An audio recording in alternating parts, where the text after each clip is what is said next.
fast and low a Sri Lankan military helicopter speeds over newly taken territory at the edge of the fast-changing conflict zone, an area still vulnerable to counter-offensives from the Tamil Tigers. On the ground, an army on the move, heading for the rebels' last stronghold of Mullaitivu town. We were not taken to the very front, but we heard constant shelling throughout the day. A huge force of 50,000 soldiers is said to be taking ground every day, backed by a huge array of artillery, mortars and fighter bombers.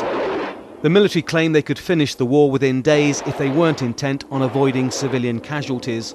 A lot of civilians are there, so if LTT try to continue to do this very low-level tactics of keeping the civilians with them, still we have to be very cautious, as our main intention of this offensive was to liberate civilians.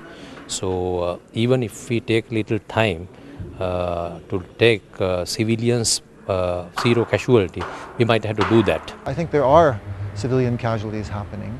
I think there is an attempt to avoid those casualties, but when you have so many LTT soldiers in such a large population, and you have so many Sri Lankan government soldiers around them, I mean, it's a recipe for something bad happening.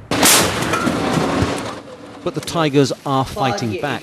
These are the first pictures from their lines. They appear to show young fighters engaged in battle and what seems to be dead Sri Lankan army soldiers.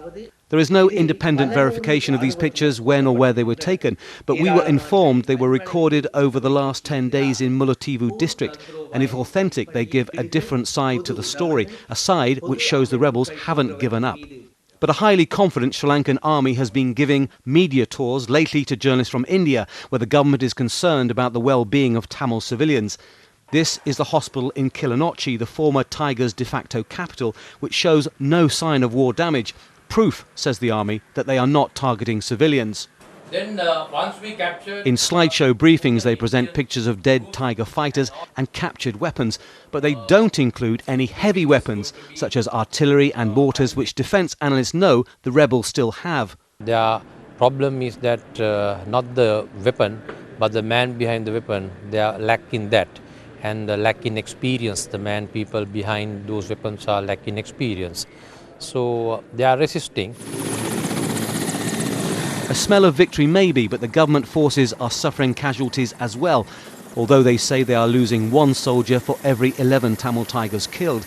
It has been suggested that the Tamil Tigers could be stronger than the army believe, but that can only be shown through time.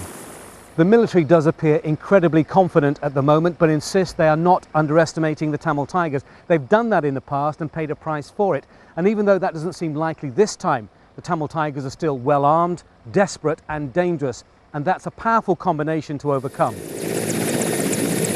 And as dusk fell on another day in this bloody conflict, we watched army wounded being medevaced for treatment, a stark reminder that this war is not yet over.